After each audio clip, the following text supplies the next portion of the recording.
좋은 일이 있으면 나쁜 일도 있는 법입니다.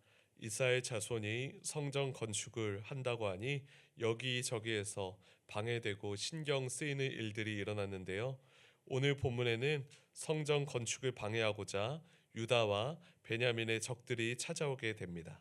에스라 4장 1절과 2절 말씀입니다. 사로잡혔던 자들의 자손이 이스라엘의 하나님 여호와의 성전을 건축한 다음을 유다와 베냐민의 대적이 듣고 수룹바벨과 족장들에게 나와 이르되 우리도 너희와 함께 건축하게 하라. 우리도 너희 같이 너희 하나님을 찾노라. 아수르 왕 에사라돈이 우리를 이리로 오게 한 날부터 우리가 하나님께 제사를 드리노라 하니, 유다와 베냐민의 적들이 수룹바벨과 족장들을 찾아와 이렇게 말합니다. 성전을 함께 지읍시다. 여러분과 마찬가지로 우리도 여러분의 하나님을 찾아 섬깁니다. 그분께 우리도 희생 제물을 바치고 있습니다.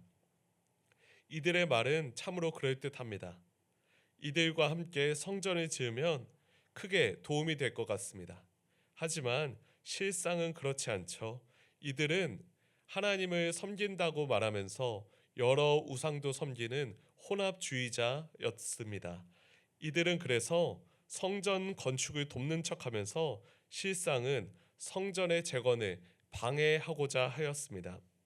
수룹바벨을 포함한 지도자들은 이들의 위장 전략을 간파하였죠. 그래서 이렇게 응답하였습니다. 에스라서 4장 3절 말씀입니다.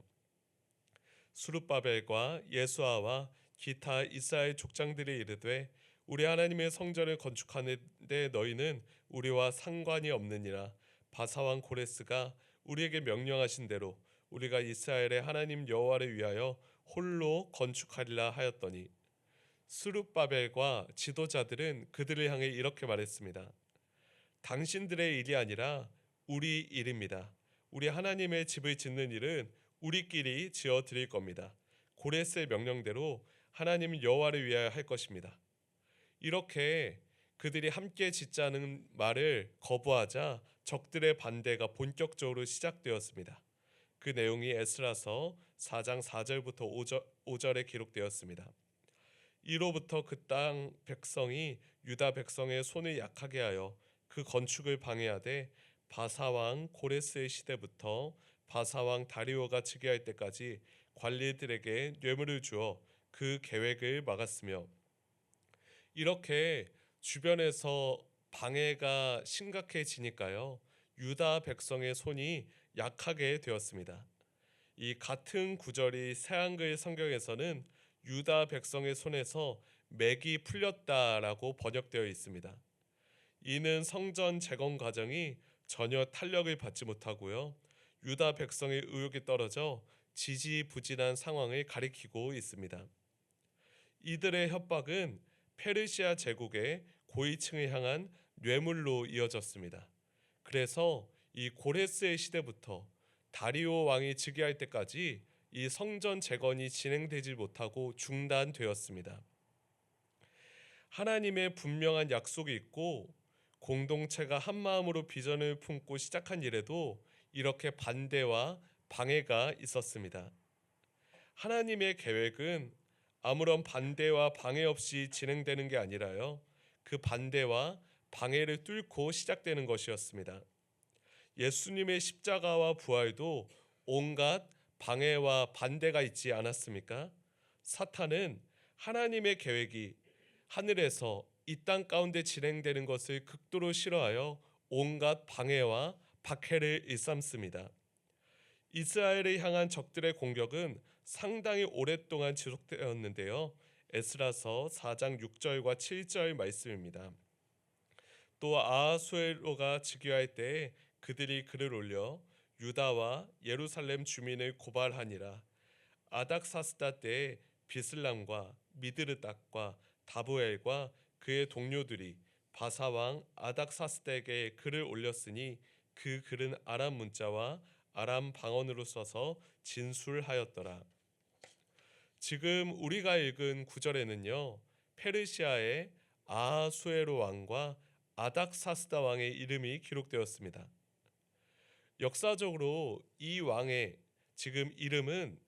예루살렘 성전 재건 당시가 아니라 훨씬 그 이후에 페르시아 왕의 이름이었습니다. 그런데 이 왕의 이름이 지금 에스라서 4장에 기록된 이유는요. 이스라엘 백성이 성전을 재건하고 나서도 그들을 향한 방해가 엄청나게 심각하였다라는 것을 보여주고자 함입니다. 특히 에스라서 4장 8절 이하에는 아닥사스다 시대에 성벽 건축을 방해하고자 했던 이 고발자의 명단이 세세히 기록되어 있습니다. 에스라서 4장 8절과 10절 말씀입니다. 방백 르훔과 서기관 심세가 아닥사스다 왕에게 올려 예루살렘 백성을 고발한 그 글에 방백 르훔과 서기관 심세와 그의 동료 디나 사람과 아바사 사람과 다블렛 사람과 아바세 사람과 아렉 사람과 바벨론 사람과 수산 사람과 대해 사람과 엘람 사람과 그 밖의 백성 곧 존귀한 오스나발이 사마리아 성과 유브라데 강 건너편 다른 땅에 옮겨둔 자들과 함께 고발한다 하였더라.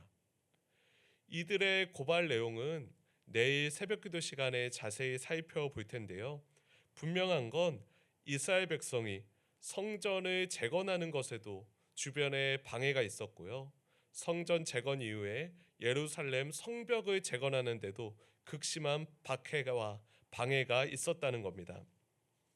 이처럼 이스라엘 백성이 예루살렘에 돌아와서요.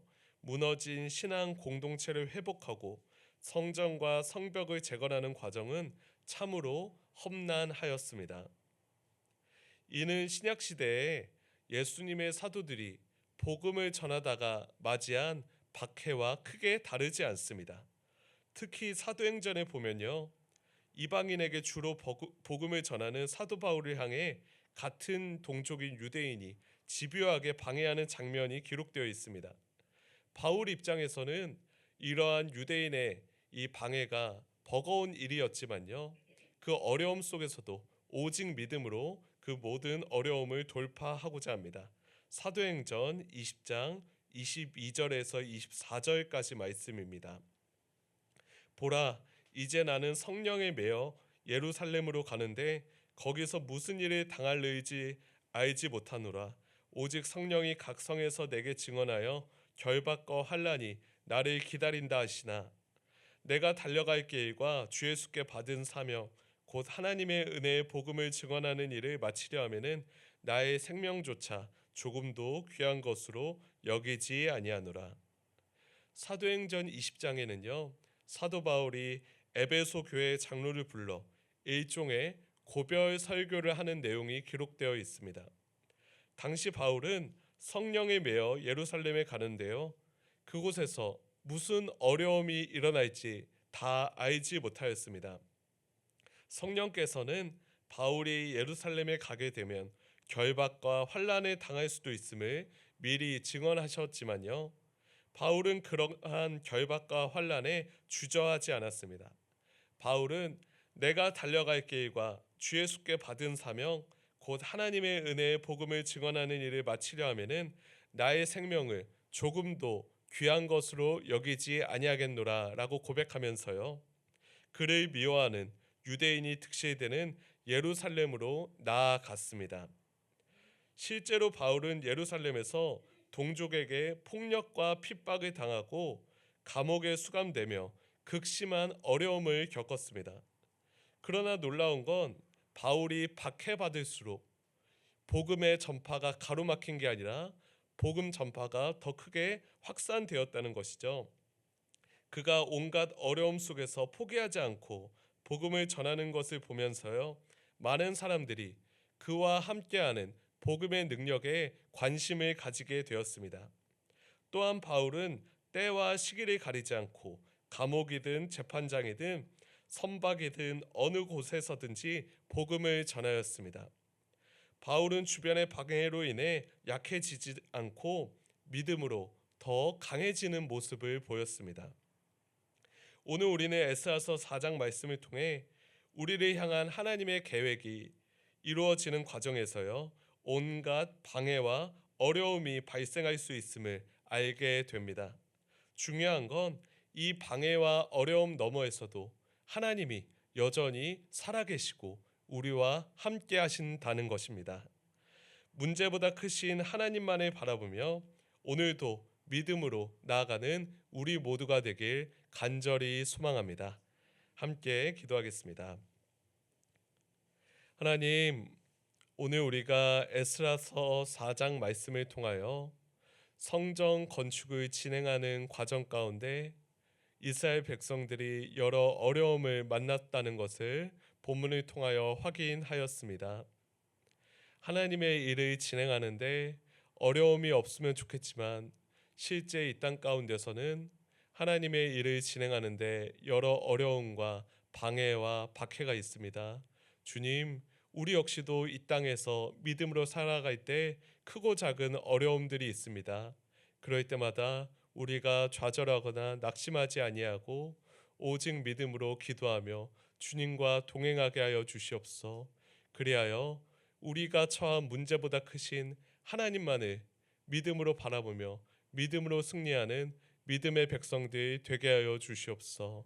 감사합니다. 사랑이 많으신 예수님 이름으로 기도드렸습니다. 아멘.